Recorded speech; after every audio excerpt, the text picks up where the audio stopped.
Hello everyone, today we are going to solve question number 4.22 from Fundamental of Electric Circuit by Alexandra and Sedico. The question is that we have to calculate I, which is given in that circuit, which is across 4 ohm resistance. तो इस circuit के अंदर मैं सबसे पहले इस source को transform करूंगा इनटू वोल्टेज सोर्स। तो उसके लिए मुझे V is equals to I R. तो आई मेरे पास कितनी है, करंट मतलब 2 एम्पियर है। एंड देन उसके बाद आपके पास आता है रेजिस्टेंस 5 ओम। तो हमारे पास इज इक्वल्स टू 10 वोल्टेज आ जाता है। तो मैं कह सकता हूँ इसको माइनस एंड प्लस, क्योंकि इनकी डायरेक्शन की वजह से, करंट की डायरेक्शन की वजह से। और इसके पैरेलल में था 5 ओम जो कि अब सीरीज में हो जाएगा। एंड देन इसके सीरीज में आपके पास एक और 5 ओम हो जाएगा जो कि ये है। ठीक है जनाब।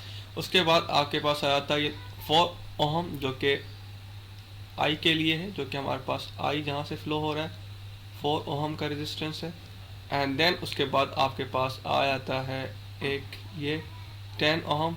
एंड देन उसके बाद आ जाता है ये आपके पास प्लस माइनस 20 वोल्ट, जो कि आपके पास ये कंडीशन इस तरह से बन जाती है।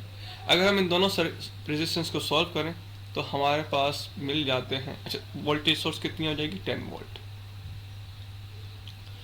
तो जब हम इसको सॉल्व करते हैं तो हमारे पास कुछ सर्किट इस तरह का बन जाएगा, सिंपल 10 वोल्ट। एंड देन आपके पास आ जाते हैं ये 10 ओहम। एंड देन आपके पास आ जाता है यहाँ पर 4 ओहम, और यहाँ से आपके पास करंट फ्लो होगा। एंड देन आपके पास आ जाता है, अगर मैं इस वोल्टेज सोर्स को ट्रांसफॉर्म कर लूँ तो क्या प्रॉब्लम है, कोई प्रॉब्लम नहीं। तो simple I is equals to, मैं इसका इज इक्वल्स टू आपके पास आ जाता है V अपॉन R। तो V हमारे पास 20 है एंड आपके पास R 10 है, तो 2 एम्पियर हो जाएगा। तो मैं कह सकता हूँ कि ये जो सीरीज में लगा हुआ रेजिस्टेंस से पैरेलल में आ जाएगा, और ये हमारे पास करंट की इसकी डायरेक्शन कुछ इस तरह हो जाएगी। एंड देन आपके पास ये फॉर्म बन जाएगी। तो हमारे पास ये 10 ओहम है और ये हमारे पास क्या आता है 2 एम्पियर्स। ठीक है जनाब। अब हमें इस सोर्स को ट्रांसफॉर्म करेंगे तो ओवरऑल एक सिंगल नोड बनेगी, और उसके बाद केसीएल का इस्तेमाल करते हुए हम निकाल लेंगे। जब हम इसको ट्रांसफॉर्म करेंगे तो हमारे पास यहाँ पर जो V अपॉन आर होगा तो 1 एम्पियर बनेगा। इसका मतलब यही है कि करंट डायरेक्शन कुछ यूँ बनेगी, यहाँ पे 1 एम्पियर आ जाएगा, और उसके बाद आपके पास यहाँ पर एक रेजिस्टेंस है जो कि आपके पास आ जाता है 10 ओहम, जो कि ये था। मैं इसका कलर चेंज कर लूँ तो ये रेजिस्टेंस आपके पास सीरीज में था इस वोल्टेज सोर्स की, अब पैरेलल में हो गया क्योंकि हमने इसका इस वोल्टेज को सोर्स को ट्रांसफॉर्म किया करंट सोर्स के अंदर। तो उसके बाद एक और हमारे पास आती है रेजिस्टेंस जो कि 4 ओम है, जिसके क्रॉस हमने करंट मालूम करना है। और उसके बाद हमारे पास एक और रेजिस्टेंस आती है जो कि 10 ओम है, और उसके बाद हमारे पास एक और सोर्स आ जाती है जो कि हमारे पास 2 एम्पियर से। अगर मैं कहूँ तो हमारे पास एक कॉमन नोड बन रही है जो कि ये है, और इस नोड के वोल्टेजेस को हम V का नाम दे सकते हैं, बिल्कुल दे सकते हैं। तो हम सिंपल KCL का इस्तेमाल करेंगे। KCL क्या कहता है ये ऑलरेडी हमने पिछली वीडियोस में, पिछले चैप्टर के सवालात को सॉल्व करने में काफ़ी वक्त लगाया था, और उसके अंदर ये बखूबी एक्सप्लेन हो चुका है। तो हम अगर कहें कि sum of all entering and leaving current are is equal to 0, ये हमें क्या कहता है, कौन कहता है, KCL कहता है। तो हम कह सकते हैं कि हमारे पास एक इंटरिंग करंट ये है 2 एम्पियर, और उसके साथ साथ एक लिविंग करंट है जो कि हमारे पास ये माइनस है।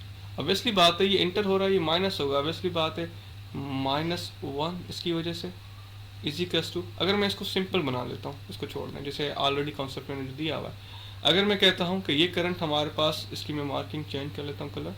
मैं कहता हूँ कि ये करंट है जो इस डायरेक्शन में जा रहा है, इसको मैं के नाम दे देता हूँ I1 का, और इसको मैं I दे देता हूँ जो कि इस डायरेक्शन में फ़्लो कर रहा है, और एक और करंट है जो कि इस डायरेक्शन में फ़्लो कर रहा है, इसको मैंने I2 का नाम दिया हुआ है।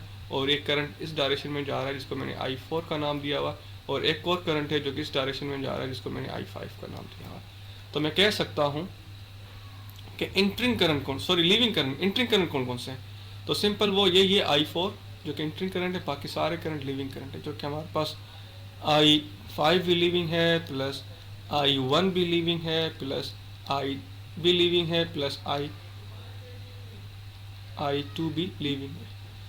तो अगर मैं इन तमाम की वैल्यूज अगर डालना शुरू कर दूं तो I4 हमारे पास आ जाता है 2 ampere and is equals to I5 हमारे पास 1 एम्पेयर, प्लस I1 क्या है V/10, V/10, and then plus I1 क्या है हमारे पास I1 हमारे पास आ जाता है V/10, सॉरी I1 था, और अगर हम I की बात करूं तो क्या आता है V/4 and then plus V/10 जो कि आपके पास I2 है।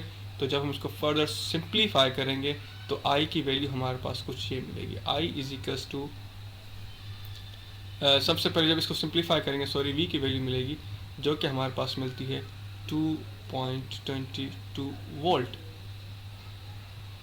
और I हमारे पास I की वैल्यू क्या है हमारे पास I यहाँ पे जो फ्लो कर रहा है इसकी वैल्यू क्या है हमारे पास I is equals to V/4। जब ये सिंपली इसमें इंसर्ट करेंगे V की वैल्यू तो हमारे पास I की वैल्यू आ जाएगी I इज इक्वल्स टू 2.22/4 जो कि इज इक्वल्स टू है आपका 0.55 एम्पेयर। मैं उम्मीद करता हूँ ये सवाल समझ में आया होगा। अगर कोई भी सवाल